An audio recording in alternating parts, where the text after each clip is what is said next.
Okay, Steve solo. Right, I've had a quick tune up. As I say, these are new strings on this guitar.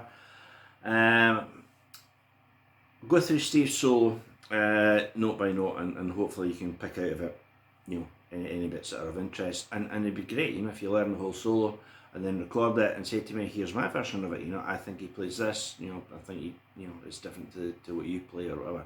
As I keep on saying, that's how we all learn, right? So we've had that. Right, and as I said, these are not guitar, it's keyboard samples. And in one of the interviews I read, Steve Stevens said Harold Faltermeyer was very, very good at making those samples sound like the way you or I would play the guitar.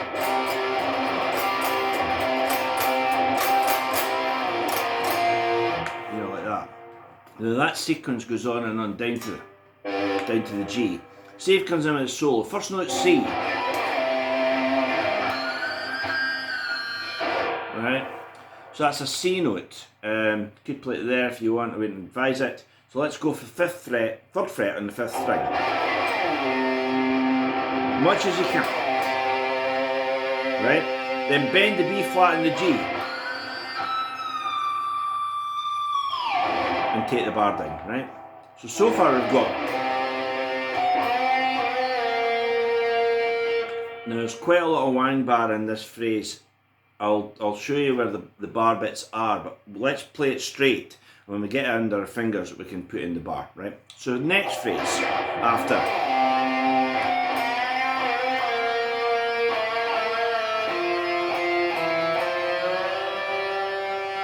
Right? That's the start of the solo, right? Except it's played with a squeal.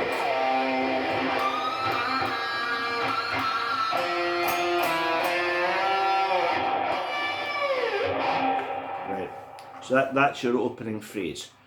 So let's take that without squeals, without the wang bar. C, C, but it's bent.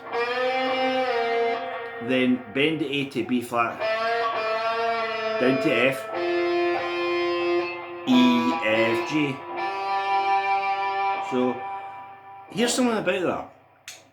Forgetting the absolutely, you know, hysterical rock and roll frenzy that's played in, because it's a sensational piece of guitar. It's a really nice melody.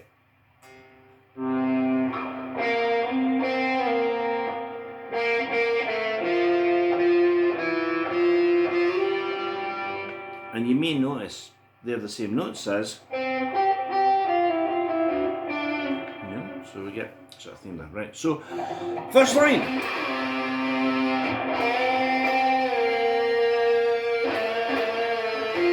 Big bend. And then the. Right? Play it with harmonics.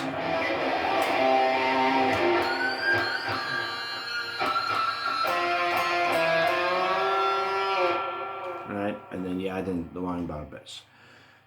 The next part is one of the two quite controversial bits. I've heard them played different ways. I've seen live versions of people doing this, and you know, I have seen it done different ways. It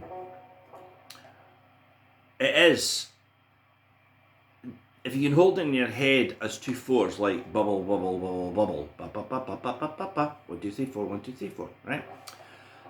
That may help. Now I've seen people go like that for the first line. It's all arpeggios, so every note in that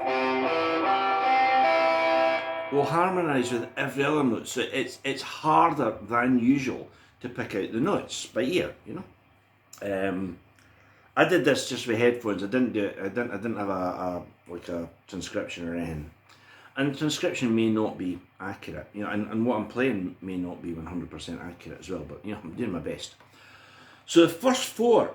As I say, I've seen it. I hear it like this. Right, now the thing is, we're then going to have to go. That's your second 1 2 3 4. So it makes sense to go to the low E string. Right, but as I think I said earlier, I've never been comfortable playing a guitar solo of the low E string, like Let's Get Rocked, Def Leppard's Let's Get Rocked, Phil Collins solo. It comes off the E flat on the low E. I tended to jump down there to play that one, and this one's the same. I'd rather play it off the E string. So I just spilt tea down my front. Oh, even worse on my guitar. Panic in the world. Right, let's resume after that upset. So 1, 2, 3, 4, 1, 2, 3, 4, right? There's your first 4, in my opinion. Here's your second one. Right, so put that together and we get...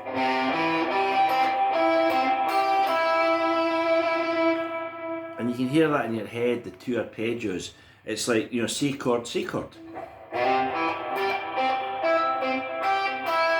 And then we're into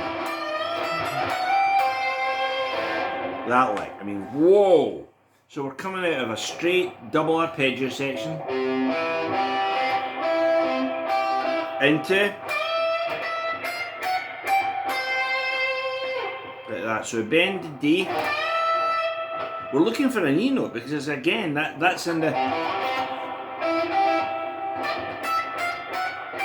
So first note's an E, and then we just run it chromatically.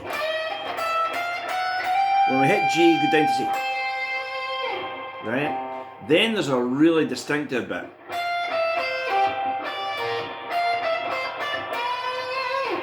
You know that bit, right? So the first one is like, think of it as like a D chord, like there. But if you played a D chord 2 frets lower, what would it be? C. So again, C arpeggio. There's the C, there's the F note, and then there's your arpeggio. Right, and then D, B flat. Then we go back up. Right? So put that together and we get there.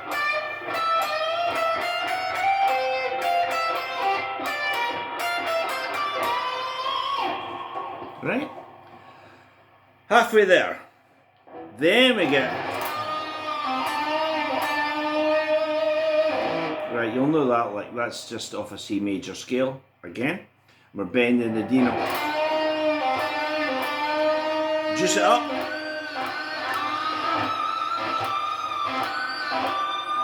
And then that line, right? That line I actually heard in a Neil Schon solo called Rebel Say a Prayer, which is in A rather than C. So what I'm playing now is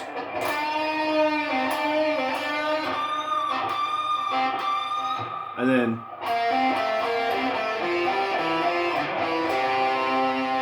right? This is a lot harder than, a lot easier rather than it looks, right? It's, which is C mixolydian, right? We know that.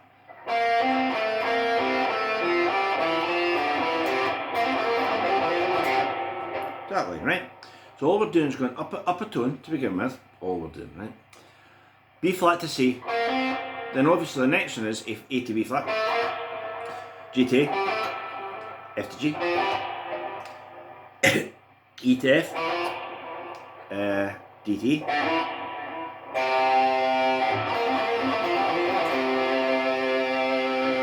right in. Right, that lick comes next, so I jumped a lick there. So we've got.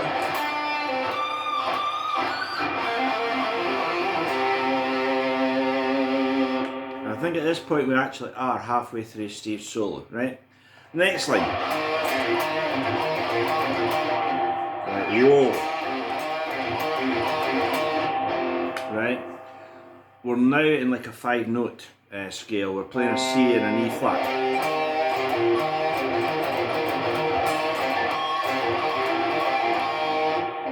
Right, so we've got E flat, C, and that one, B flat. So go up an octave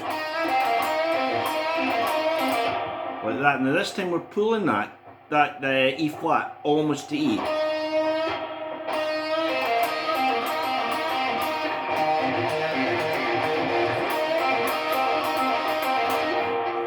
And then the third time, because this lick is played 3 times, the third time it goes. Right? So, isn't that fantastic?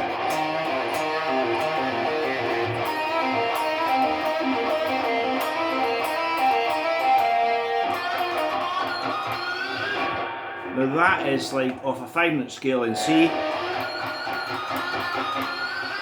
And again we're using harmonic. And I try and catch the harmonic as best you can. Now here comes controversial lick number 2. Because we're now going E flat to C.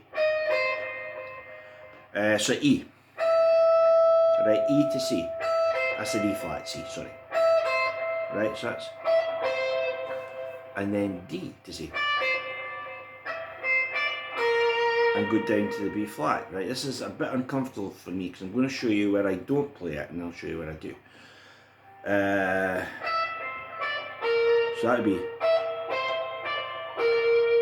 So it looks quite straightforward, quite easy if you like there. We're playing on the 17th fret on the B and the G.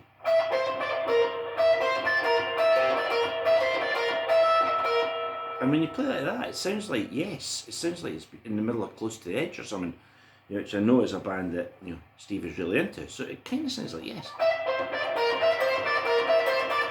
Right?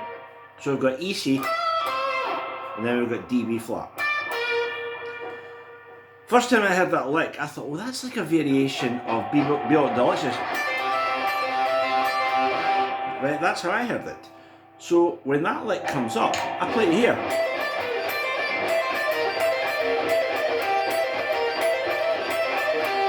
Right, sorry, I flubbed it the first time. But I'll play it right now.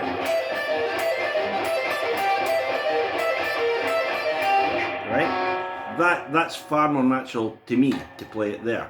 So that is your pinky on the E, and then your third finger on the D.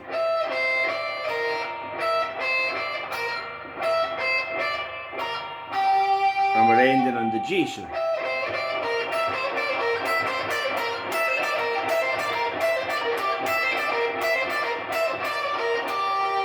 And we're nearly finished. And we've got that lick just as a climactic lick. So we're doing a half step bend.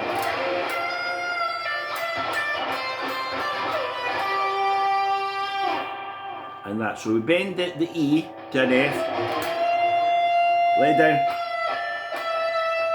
D, C, C, D, B, G. And we're nearly there, except for the chromatic lick, because at this point the orchestra, the band, are playing a G. So I'm not sure which pickup, or with the 2 pickups on, is going to sound better on this, but at this point, now after that, you're after that lick, Steve plays.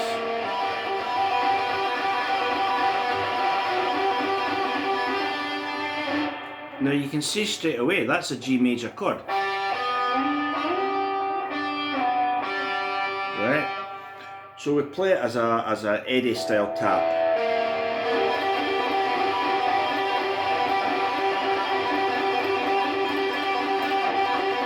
Use your open string if you want. Play it 4 times. Right? We then take that finger that's at the 12th fret and play that. And play that arpeggio, which is A, C, and an F. So we've got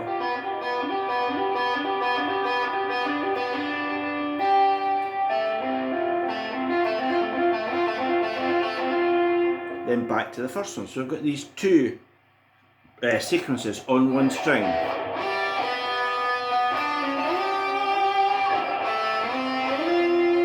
Like that. So we've got those 2 tapping bits, right? Go back to the first one.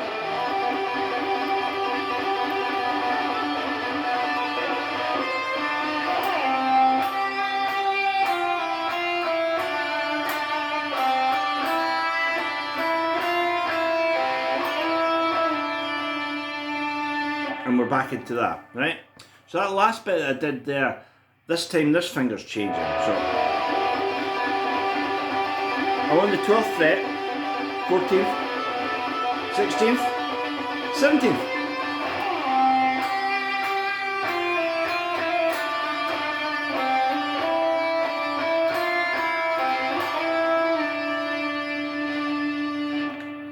And for the end, for the tail out, I think what Steve does is he plays a mixture of, it's not as straight as, but it's not as crazy as. It's somewhere in the middle.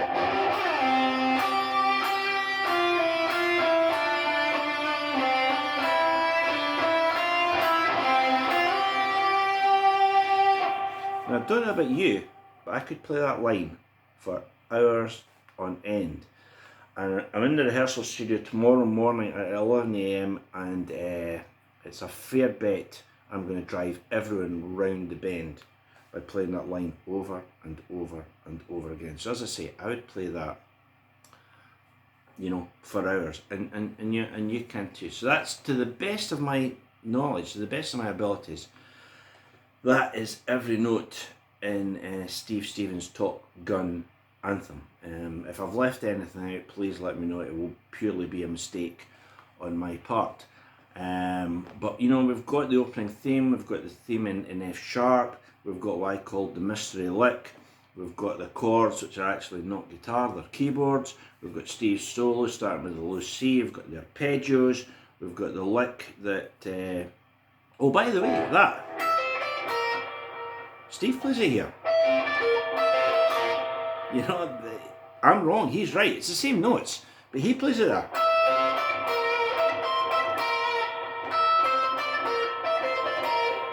It's me that plays it. There, right?